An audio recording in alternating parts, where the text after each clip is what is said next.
Hello friends, स्वागत है आपका अपने ही यूट्यूब चैनल अचीव एम पर। दोस्तों, आज की वीडियो काफ़ी इम्पोर्टेंट है, जहां पर हम बिहार शिक्षक भर्ती परीक्षा संबंधित महत्वपूर्ण टॉपिक को देखेंगे। दोस्तों, इससे पहले हमने क्लास 5 की ईवीएस के 19 चैप्टर्स कवर कर दिए हैं, जिसमें आज हमारा 20 चैप्टर है और 21 चैप्टर है। दोनों चैप्टर को हम एक साथ कवर करेंगे और दोस्तों इसके बाद आपकी क्लास 5 की ईवीएस ख़त्म हो जाएगी। और दोस्तों, हमने अपने चैनल पर सारी वीडियो एक प्लेलिस्ट में अपलोड की हुई हैं।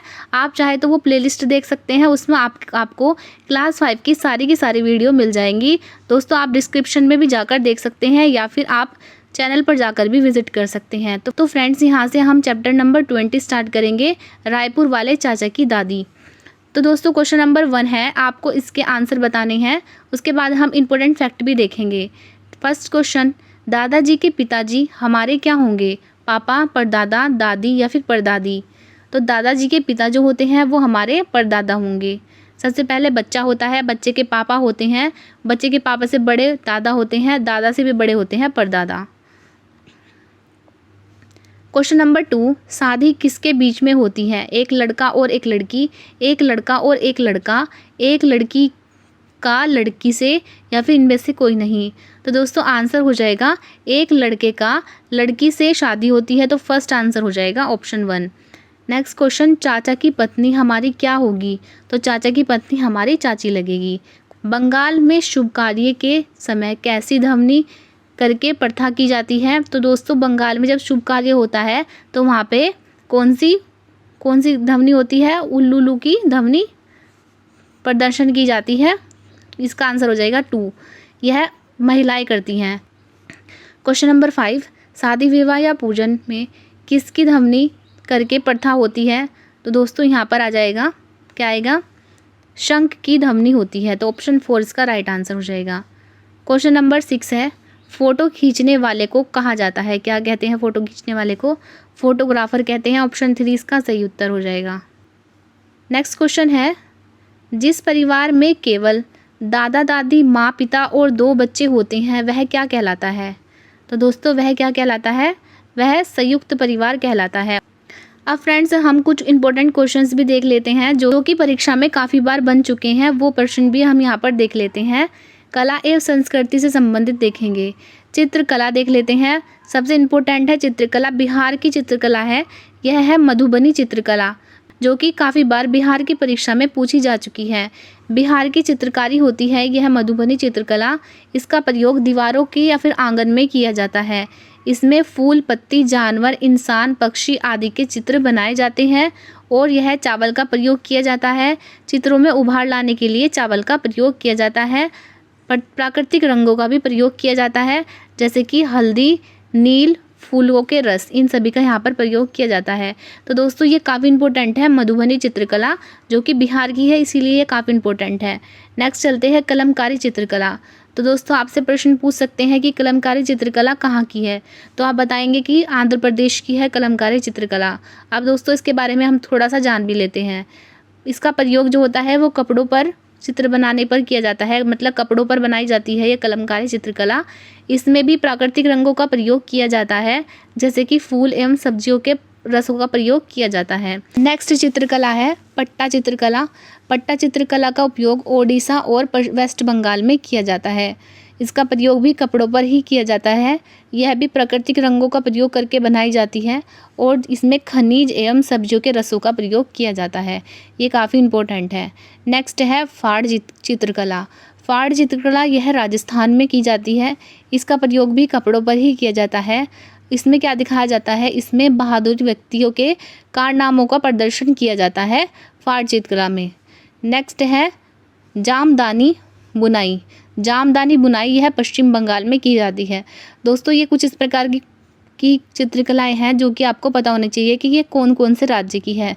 तो जामदानी बुनाई जो है यह पश्चिम बंगाल की है। सिल्ककारी या फिर बनारसी साड़ी जो होती है वो बनारस की है, काफ़ी इंपॉर्टेंट है। बनारस की साड़ी को जीआई टैग भी प्राप्त है।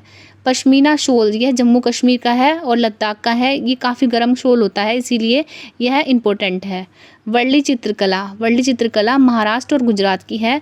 चिकनकारी लखनऊ की है। इसको भी जीआई टैग मिला हुआ है, चिकनकारी लखनऊ की चिकनकारी को। चेरियाल स्क्रॉल पेंटिंग यह हैदराबाद और तेलंगाना की है। गोंड चित्रकारी यह मध्य प्रदेश और छत्तीसगढ़ की है, जो कि जनजातियों के द्वारा की जाती है। पोचमपल्ली यह आंध्र प्रदेश की है। तो दोस्तों ये काफ़ी इंपॉर्टेंट हमने चित्रकारी आपको बताई है। अब फ्रेंड्स हम यहाँ पर भारत के प्रमुख नृत्य को भी देख लेते हैं। सबसे पहले देख लेते हैं हम शास्त्रीय नृत्य। शास्त्रीय नृत्य में सबसे इम्पोर्टेंट है कुचिपुड़ी, जो कि आंध्र प्रदेश में है। कथकली केरल में किया जाता है। कथक उत्तर प्रदेश में होता है। भरतनाट्यम तमिलनाडु में होता है। मोहिनीअट्टम केरल में होता है। ओडिसी ओडिशा में होता है और मणिपुरी मणिपुर में होता है। तो दोस्तों यहाँ से आपके काफ़ी जो टॉपिक्स हैं वो क्लियर होने वाले हैं। तो दोस्तों अगर वीडियो अच्छी लग रही है तो प्लीज़ वीडियो को लाइक भी कर दीजिए करें। नेक्स्ट है लोक नृत्य। अभी हमने क्या देखा है, शास्त्रीय नृत्य देखे हैं, अब हम लोक नृत्य को पढ़ेंगे। लोक नृत्य में सबसे इम्पोर्टेंट है यक्षगान, जो कि कर्नाटक में होता है। चेराव नृत्य मिजोरम में किया जाता है और यह फसल कटाई के बाद किया जाता है। कौन सी फसल है दोस्तों, झूम की खेती होती है वहाँ पर। मिजोरम में ज़्यादातर झूम की खेती होती है। और झूम की खेती जब यह फसल उग जाती है और उसको काट लिया जाता है तो उसके बाद उससे भोजन बनाया जाता है। और भोजन बनाने के बाद फिर क्या करते हैं, सामूहिक नृत्य होता है जिसको चेराव नृत्य कहा जाता है। और यह बांसों और नगाड़ों के साथ किया जाता है। तो दोस्तों ये चीज़ हमने आपको झूम की खेती पिछली वीडियो में पढ़ाई थी। यदि आपने वह नहीं देखी है तो आप भी उसको पूरा देख सकते हैं। क्वेश्चन नंबर 3 पे चलते हैं। खुल्लम या फिर चेलम। खुल्लम या फिर चेलम कहाँ नृत्य बनाया जाता है, ये भी मिजोरम का ही नृत्य है। गरबा और डांडिया गुजरात का नृत्य है। भाखड़ा गिद्दा पंजाब का नृत्य है। राउफ नृत्य कहाँ का है, जम्मू कश्मीर का। और बिहू जो है वो असम का है। झूमर जो होता है वो हरियाणा में किया जाता है। चरकुला नृत्य उत्तर प्रदेश का, वेरी इंपॉर्टेंट। घूमर नृत्य राजस्थान का है। कालबेलिया नृत्य भी राजस्थान का ही है। छपेली नृत्य हिमाचल प्रदेश का है। लावणी नृत्य महाराष्ट्र का है। तो फ्रेंड्स ये कुछ इंपॉर्टेंट नृत्य थे जो कि आपको पता होना चाहिए कि कौन कौन से राज्य के हैं। अब दोस्तों हम बिहार के प्रमुख नृत्य को भी देख लेते हैं।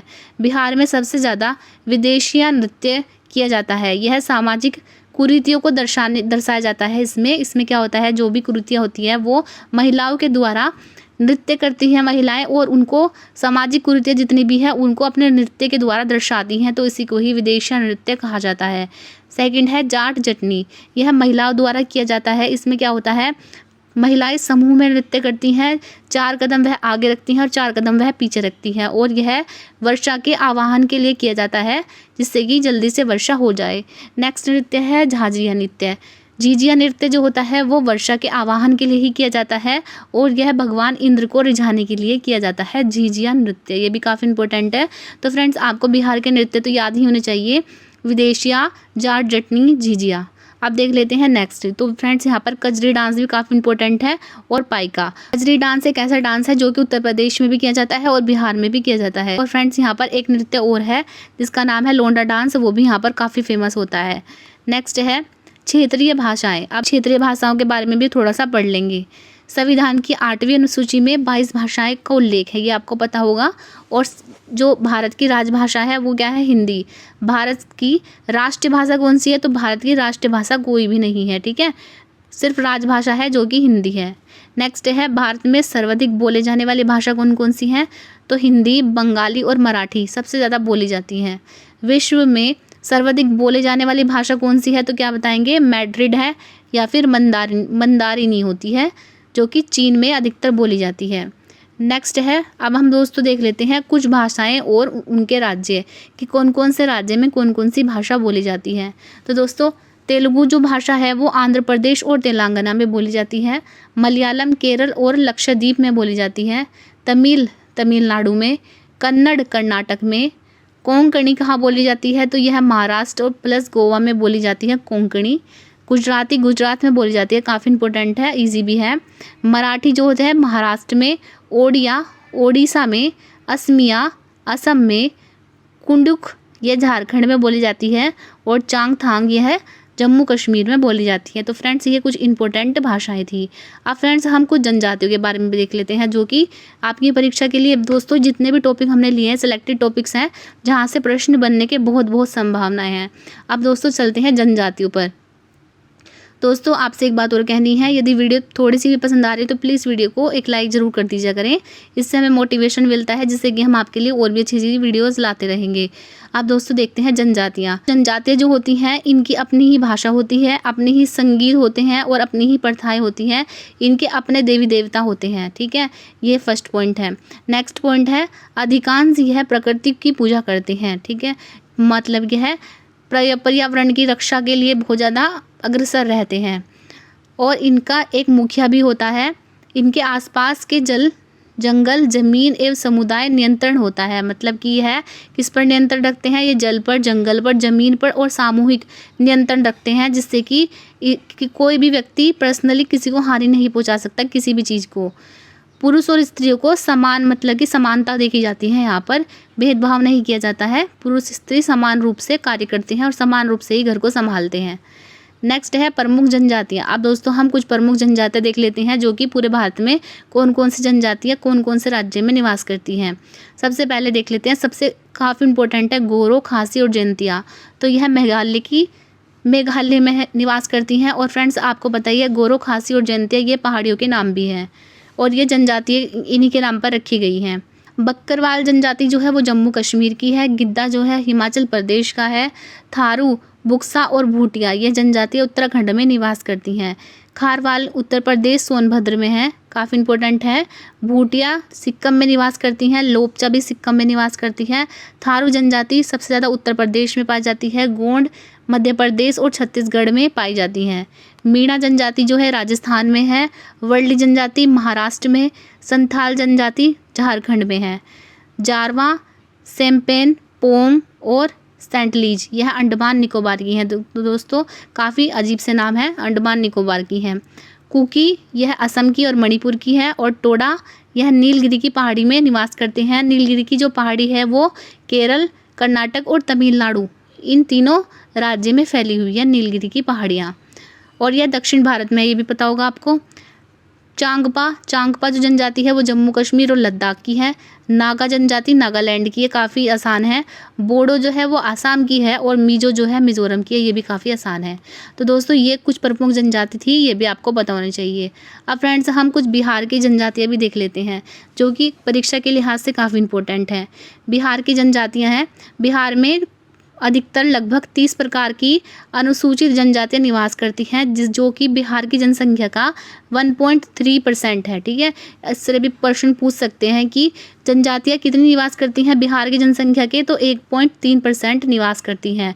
बिहार की विधानसभा सीटें टोटल हैं 243 सीटें हैं, जिसमें से कि ये 2 सीटों को आरक्षित करती है। ठीक है, यहाँ से 2 जो सीटें हैं वो बिहार की जनजातियों के लिए आरक्षित हैं।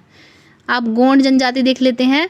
गोंड जनजाति जो है वो छपरा, चंपारण और रोहतास में पाई जाती हैं। तो दोस्तों बिहार के लिहाज से बहुत इंपॉर्टेंट है। तो छपरा, चंपारण और रोहतास में गोंड जनजाति पाई जाती है। बेड़िया जनजाति, यह लोग प्राय बिखर कर रहते हैं। ठीक है, ये लोग जो होते हैं बिखर कर रहते हैं और यह अधिकतर मुंगेर जिले में निवास करती है। संथाल जनजाति झारखंड और बिहार में मुख्य रूप से देखी जाती है। पूर्णिया, भागलपुर और सरहड़सा में आपको देखने को मिलेगी। और दोस्तों संथाल जनजाति प्रोटो ऑस्ट्रेलाइड परिवार से संबंधित होती है। इनकी भाषा संथाली होती है और इनके देवता को सिंह बोगा कहा जाता है, ये भी काफ़ी इंपॉर्टेंट है। खेरवार जो है वो रोहतास जिले में निवास करती है। इनकी भाषा मुंगेरी है। गोराइत जो होती है वो गया और भोजपुर में निवास करती है। इनका भी प्रोटो ऑस्ट्रेलाइड समूह से संबंध है और यह एकल परिवार पद्धति पर आधारित है। नेक्स्ट है चेरो। चेरो जो है वो गया और रोहतास और भागलपुर और मुंगेर में निवास करती है। कोरा जो है वो जमुई, कटिहार और मुंगेर में निवास करती है, जिनकी भाषा है मुंडारी और इनका व्यवसाय अधिकतर कृषि होता है। मुंडा जो होती है वो बक्सर और रोहतास की है, भाषा मुंडारी है और यह झूम की गीति पर निर्भर होते हैं। देवता जो है इनके सिंह बोगा है और जो सिंह बोगा जो होते हैं वो पृथ्वी के देवता होते हैं, ये भी आपको पता होना चाहिए। कोरबा जनजाति रोहतास, पूर्णिया और मुंगेर और कटिहार में निवास करती है। यह एकल परिवार पर आधारित होते हैं। सब जातीय विवाह होता है इनमें और झूम की खेती की जाती है। खोंड जो होती है वो शाहबाद क्षेत्र में है और यह भाषा सदानी बोलते हैं दोस्तों ये कृषि और मजदूरी पर निर्भर होते हैं। अब दोस्तों हम चैप्टर नंबर 21 देख लेते हैं। मलेरिया का पता कैसे चलता है? तो मलेरिया का पता कैसे चलता है? खून की जांच करने से मलेरिया का पता चलता है। ऑप्शन फर्स्ट इसका सही उत्तर हो जाएगा। जो रोग एक व्यक्ति से दूसरे व्यक्ति में फैलता है वह होता है, क्या होता है? तो वह होता है संक्रामक रोग। ऑप्शन 2 इसका सही उत्तर हो जाएगा। मच्छर के काटने से क्या होता है? मच्छर के काटने से दोनों चीज़ होती हैं, डेंगू भी होता है, तीनों चीज़ होती है, डेंगू भी होता है, मलेरिया भी होता है और चिकनगुनिया भी होता है। मलेरिया कौन से मच्छर के काटने से होता है? तो मादा एनाफ्लीज मच्छर के काटने से मलेरिया होता है। डेंगू जो होता है वो मादा एंडीज मच्छर के काटने से होता है। नेक्स्ट चलते हैं, मलेरिया का कारण क्या होता है? तो मलेरिया का कारण क्या होता है? मलेरिया का कारण मच्छर होते हैं, तो ऑप्शन फर्स्ट इसका सही उत्तर हो जाएगा। सोने से पहले किसका उपयोग करना चाहिए? तो सोने से पहले मच्छरदानी का प्रयोग करना चाहिए। निम्नलिखित में से संक्रामक बीमारी है, संक्रामक बीमारी कौन सी है? खुजली, बुखार, घाव या फिर चोट। तो दोस्तों इसमें सबसे संक्रामक बीमारी कौन सी होती है? संक्रामक बीमारी वो होती हैं जो एक दूसरे से लग जाती हैं। तो खुजली जो होती है वो संक्रामक बीमारी होती है जो कि एक व्यक्ति से दूसरे व्यक्ति को हो जाती है। अब फ्रेंड्स हम कुछ इंपॉर्टेंट फैक्ट को भी देख लेते हैं। मानव रोग। फ्रेंड्स सबसे पहले हम जीवाणु के बारे में पढ़ेंगे। जीवाणु की खोज 1683 में की गई थी और हॉलैंड के वैज्ञानिक एंटोनी वॉन ल्यूवेनहोक ने इसकी खोज की थी, जिन्हें जीवाणु विज्ञान का पिता भी कहा जाता है। जीवाणु जो होता है वो एक कोशिकीय, सर्पिलाकार या फिर गोलाकार भी होता है। ठीक है, जीवाणु द्वारा होने वाले रोग अब देख लेते हैं हम। तो दोस्तों जीवाणु द्वारा होने वाले रोग होते हैं कुष्ठ रोग या फिर कोढ़। ठीक है, और यह त्वचा का रोग होता है। अंतर्राष्ट्रीय कुष्ठ रोग निवारण दिवस जो होता है वो जनवरी के लास्ट वीक में मनाया जाता है। नेक्स्ट है क्षय रोग, जिसको तपेदिक या फिर ट्यूबरक्लोसिस भी कहा जाता है। इसको टीबी कहते हैं शॉर्ट फॉर्म में। दोस्तों टीबी डे जो होता है वो 24 मार्च को मनाया जाता है और टीबी जो होता है वो माइक्रोबैक्टीरियम ट्यूबरक्लोसिस के द्वारा होता है। यह एक फेफड़ों का रोग होता है और अन्य नाम इसका काक रोग भी कहा जाता है इसको। ठीक है, या फिर अक्षम भी कहा जाता है, अक्षमा। नेक्स्ट है क्वेश्चन नंबर 3, टिटनेस क्या होता है? तो टिटनेस जो होता है वो धनुष रोग भी कहते हैं जिसको। यह जीवाणु के द्वारा होता है। कौन सा जीवाणु है? बैसिलस टिटेनी इसका नाम है। तो दोस्तों इसके लक्षण भी देख लेते हैं। तो यह जंग लगे लोहे के घाव से होता है, शरीर में ऐंठन पड़ जाती है और जिससे शरीर जो होता है वो धनुष के आकार का मुड़ जाता है। नेक्स्ट है प्लेग रोग, काफ़ी खतरनाक रोग है। इसमें क्या होता है? व्यक्तियों की मृत्यु तक हो जाती है और यह बैसिलस पोस्टिस के द्वारा होता है जो कि चूहों के पिस्सों में पाया जाता है। नेक्स्ट है एंथ्रेक्स। एंथ्रेक्स जो होता है वो पालतू पशुओं के द्वारा होता है। नेक्स्ट है निमोनिया। निमोनिया जो होता है डिफ्लोकोसिस निमोनी के द्वारा होता है और यह फेफड़ों का रोग होता है। हैजा जो होता है वो विब्रियो कोलेरी के द्वारा होता है और यह दूषित जल के द्वारा होता है और मक्खियों के द्वारा भी होता है। इसमें दस्त, उल्टी और शरीर में पानी की कमी हो जाती है। नेक्स्ट है डिप्थीरिया। इसमें क्या होता है? जो सांस की नली होती है उसमें एक जाली सी बन जाती है जिससे क्या होता है? सांस लेने में दिक्कत होने लगती है। यह अधिकतर बच्चों में ज़्यादा होता है और इसमें क्या होता है? बच्चों को डीपीटी का टीका लगाना पड़ता है जिससे कि उनको डिप्थीरिया से जिससे कि उनमें डिप्थीरिया रोग ना हो।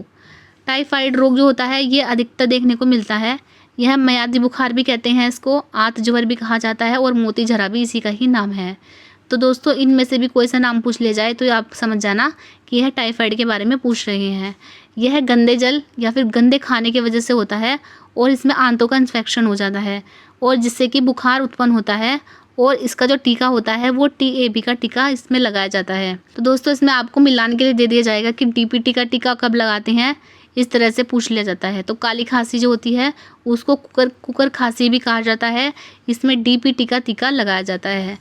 गोनरिया देख लेते हैं। गोनरिया यह स्त्रियों में बांझपन उत्पन्न करता है। इसमें क्या होता है? शरीर पर लाल धब्बे और छाले पड़ जाते हैं। नेक्स्ट है सिफिलिस। सिफिलिस क्या होती है?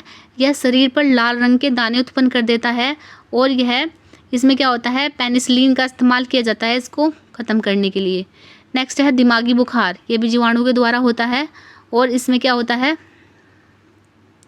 और इसमें क्या होता है, इसमें ब्रेन की लेयर पर सूजन आ जाती है दिमागी बुखार में। अब दोस्तों हम विषाणु से होने वाले कुछ रोग देख लेते हैं। विषाणु से होने वाले रोग हैं छोटी माता, डेंगू, खसरा, चेचक, hepatitis, AIDS, trachoma, influenza, rabies या फिर कोरोना। ये सभी किससे होते हैं, विषाणु से होते हैं।